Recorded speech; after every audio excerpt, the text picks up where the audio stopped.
সমুদ্রের ওপারে সোনার দুর্গে বন্দী একজন নারী, এপারে দাঁড়িয়ে তার স্বামী, সঙ্গে লক্ষ লক্ষ বানর সৈন্য, মাঝখানে অথই সমুদ্র। কোনো জাহাজ নেই, কোনো সেতু নেই। তাহলে রামের সেনাবাহিনী কিভাবে পৌঁছাল লঙ্কায়? রামায়ণের সবচেয়ে উত্তেজনাপূর্ণ অধ্যায় লঙ্কাকাণ্ড। এই অধ্যায়ে আছে অসম্ভবকে সম্ভব করার গল্প, আছে ভয়ঙ্কর যুদ্ধের গল্প, যেখানে রাক্ষস আর বানরদের রক্তে লঙ্কার মাটি লাল হয়ে গেছে। আজ আমরা শুরু থেকে রাবণ বধ পর্যন্ত। রাম তখন সমুদ্র তীরে দাঁড়িয়ে, সীতাকে উদ্ধার করতে হবে। কিন্তু সামনে প্রায় ১০০ যোজন, প্রাচীন হিসাবে প্রায় ১২০০ কিলোমিটার গভীর সমুদ্র। লক্ষ লক্ষ বানর সৈন্য যুদ্ধ করতে প্রস্তুত। রাম ৩ দিন সমুদ্রের কাছে প্রার্থনা করলেন, একটানা ৩ দিন। সমুদ্রদেব কোনো সাড়া দিলেন না। ৩ দিন ধরে ঢেউ আসছে, ভাঙছে, কিন্তু কোনো উত্তর নেই। রামের ধৈর্যের বাঁধ ভাঙতে শুরু করল। এবার আর প্রার্থনা নয়। তখন রাম ক্রুদ্ধ হলেন। ধৈর্যের শেষ সীমা ছাড়িয়ে গেল। তিনি কোদণ্ড ধনুক তুললেন, একটি দিব্যাস্ত্র সন্ধান করলেন, যার শক্তি সমুদ্র শুকিয়ে ফেলতে সক্ষম। রামের চোখে আগুন, হাতে অস্ত্র, লক্ষ্য সমুদ্র নিজেই। সমুদ্রদেবের আর পালানোর জায়গা রইল না। সমুদ্রদেব ভয় পেয়ে জল থেকে উঠে এলেন, বিশাল জলময় দেহ নিয়ে আবির্ভূত হলেন। হাত জোড় করে ক্ষমা চাইলেন এবং একটি সমাধান দিলেন। বললেন, তোমার বানর সেনায় ২ ভাই আছে, নল আর নীল। তারা যা কিছু জলে ফেলবে। নল আর নীল, সমুদ্রদেব তাদের দিকে ইঙ্গিত করলেন। এই ২ ভাইয়ের ছিল একটি বিশেষ ক্ষমতা। ঋষির বরে তারা যা কিছু জলে ফেলবে তা ডুববে না, ভাসবে। এবং এই অসাধারণ ক্ষমতাকে কাজে লাগিয়ে শুরু হল পৃথিবীর সবচেয়ে অবিশ্বাস্য রাম সেতু, মানব সভ্যতার সবচেয়ে অবিশ্বাস্য নির্মাণ। লক্ষ লক্ষ বানর পাহাড় ভেঙে পাথর আনছে, গাছ উপড়ে ফেলছে। নল আর নীলের তত্ত্বাবধানে পাথর জলে ভাসছে, জোড়া লাগছে সারিবদ্ধভাবে। ১ দিন, ২ দিন, ৩ দিন নির্মাণ চলছে অবিরাম। প্রতিটি পাথরে খোদাই করা রামের নাম। জলে পড়ার সাথে সাথে পাথর ভাসছে, ভাসছে, ডুবছে না। একের পর এক জোড়া লাগছে।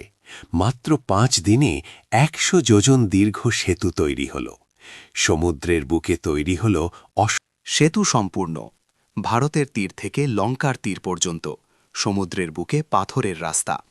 আধুনিক স্যাটেলাইট ছবিতে ভারত ও শ্রীলঙ্কার মধ্যে অ্যাডামস ব্রিজ নামে একটি প্রাকৃতিক গঠন দেখা যায়। অনেকে মনে করেন এটি রাম সেতুরই অবশিষ্টাংশ।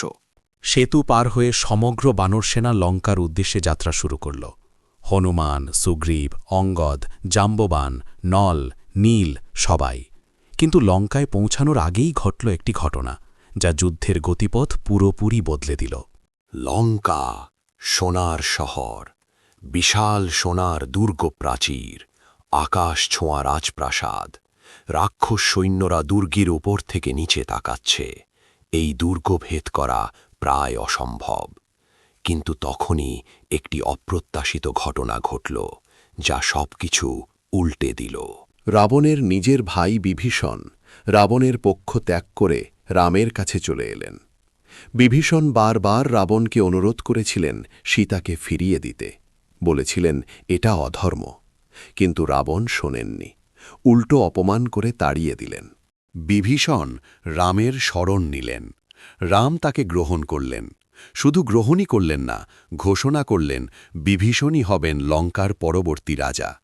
বিভীষণের কাছ থেকে রাম পেলেন লঙ্কার সামরিক গোপন তথ্য, কোন পথে সেনা ঢোকানো সম্ভব, দুর্বলতা কোথায়।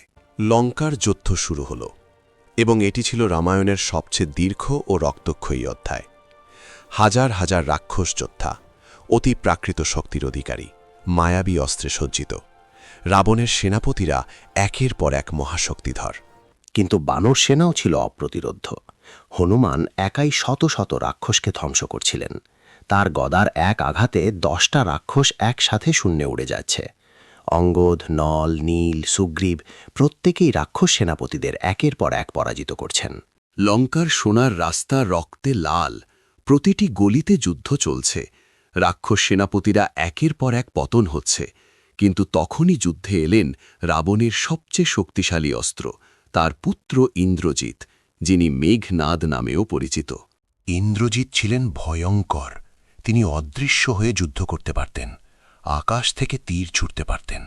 এমনকি স্বয়ং দেবরাজ ইন্দ্রকেও তিনি পরাজিত করেছিলেন। ইন্দ্রজিৎ যুদ্ধক্ষেত্রে নামলে সবকিছু বদলে যায়। ইন্দ্রজিৎ অদৃশ্য হয়ে আকাশ থেকে তীর বর্ষণ শুরু করলেন। বানরসেনা দেখতে পাচ্ছে না কোথা থেকে আসছে এই মৃত্যু। চারদিক থেকে তীর আসছে, কিন্তু শত্রু কোথায়? বানরসেনা ছত্রভঙ্গ হয়ে যেতে লাগল।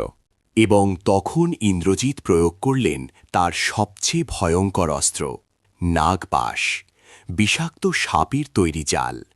আকাশ থেকে নেমে এলো হাজার হাজার বিষধর সর্প, শত্রুকে বেঁধে ফেলতে।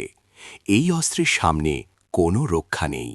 রাম এবং লক্ষ্মণ দুজনেই নাগপাশে আবদ্ধ হয়ে মাটিতে পড়ে গেলেন। বিষ ছড়িয়ে পড়ছে শরীরে, শ্বাস ক্ষীণ হয়ে আসছে। গোটা বানর সেনা আতঙ্কে স্তব্ধ। মনে হচ্ছিল সব কিছু শেষ। এভাবেই কি হেরে যাবে ধর্মের পক্ষ? কিন্তু তখনই আকাশ থেকে নেমে এলেন গরুর, পাখিরাজ গরুর, সর্পের চিরশত্রু। তার উপস্থিতিতে নাগাপাশের বিষধর সাপগুলো ভয়ে কুঁকড়ে গেল, বন্ধন খুলে গেল। রাম ও লক্ষ্মণ মুক্ত হলেন। যুদ্ধ আবার শুরু হল। বিষ কেটে গেল, শরীরে প্রাণ ফিরল। রাম উঠে বসলেন, চোখ খুললেন লক্ষ্মণও। বানর সেনায় আনন্দের জোয়ার। কিন্তু যুদ্ধ এখনো শেষ হয়নি। সামনে আরও ভয়ঙ্কর বিপদ অপেক্ষা করছে। যুদ্ধ যখন রাবণের বিপক্ষে যাচ্ছিল, তখন রাবণ তার শেষ অস্ত্র ব্যবহার করলেন। তিনি জাগালেন তার ঘুমন্ত ভাই কুম্ভকর্ণকে। ব্রহ্মার বরে কুম্ভকর্ণ 6 মাস একটানা ঘুমাতেন। তাকে জাগানো ছিল এক অসম্ভব কাজ। কুম্ভকর্ণ পর্বতের মতো বিশাল। তাকে জাগাতে হাজার হাজার রাক্ষস ঢোল বাজাচ্ছে। হাতির পাল ছেড়ে দেওয়া হয়েছে তার শরীরের ওপর দিয়ে। পাহাড় পরিমাণ খাবার ঢালা হচ্ছে তার মুখে। তবুও ঘুম ভাঙছে না। অবশেষে চোখ খুলল। কুম্ভকর্ণ জেগে উঠলেন, পাহাড় পরিমাণ খাবার খেলেন। তারপর উঠে দাঁড়ালেন। মাটি কাঁপল। যুদ্ধক্ষেত্রে তাকে দেখে বানরসেনা ভয়ে ছত্রভঙ্গ হয়ে গেল। কুম্ভকর্ণ একই আঘাতে শত শত বানর যোদ্ধাকে ধ্বংস করতে লাগলেন। তার প্রতিটি পদক্ষেপে মাটি কাঁপছে। একটি গদার আঘাতে 100 বানর শূন্যে উড়ে যাচ্ছে। বানর সেনার মনোবল ভেঙে পড়তে শুরু করল। সুগ্রীব, অঙ্গদ কেউই কুম্ভকর্ণকে থামাতে পারছেন না। বানর সেনার সাহসী যোদ্ধারাও কুম্ভকর্ণের কাছে শিশুর মতো। এই দৈত্যকে থামাতে পারবে একজনই, এবং তিনি এগিয়ে এলেন। রাম কুম্ভকর্ণের মুখোমুখি দাঁড়ালেন। ভয়ঙ্কর যুদ্ধ শুরু হল।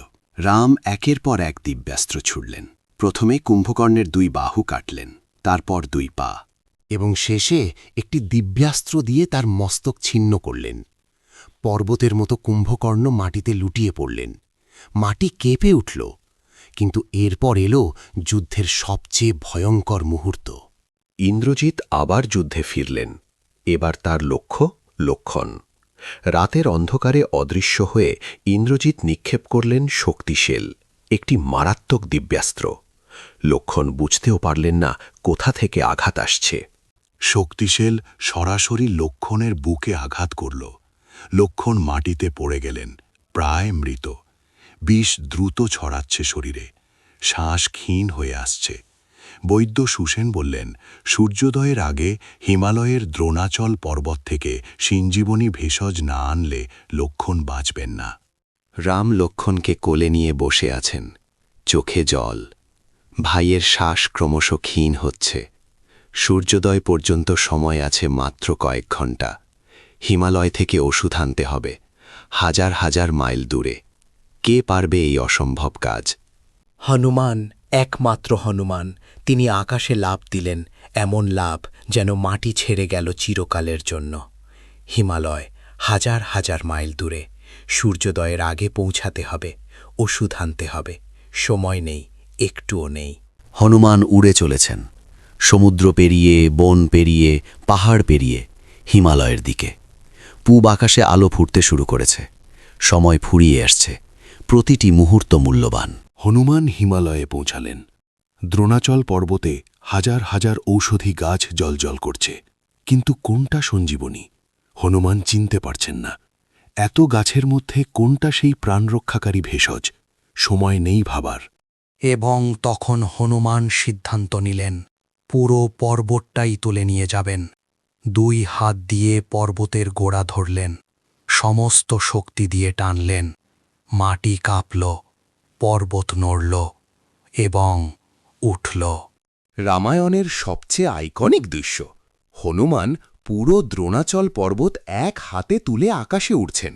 সূর্য উঠতে চলেছে, সময় ফুরিয়ে আসছে, লক্ষণের শ্বাস ক্ষীণ থেকে ক্ষীণতর হচ্ছে। হনুমান কি পারবেন সময়মতো পৌঁছাতে? সূর্যোদয়ের ঠিক আগে হনুমান পৌঁছালেন, পর্বত নামিয়ে রাখলেন। সঞ্জীবনী ভেষজ লক্ষণের বুকে প্রয়োগ করা হল। বিষ কাটতে শুরু করল, রং ফিরল মুখে, চোখ খুললেন লক্ষণ।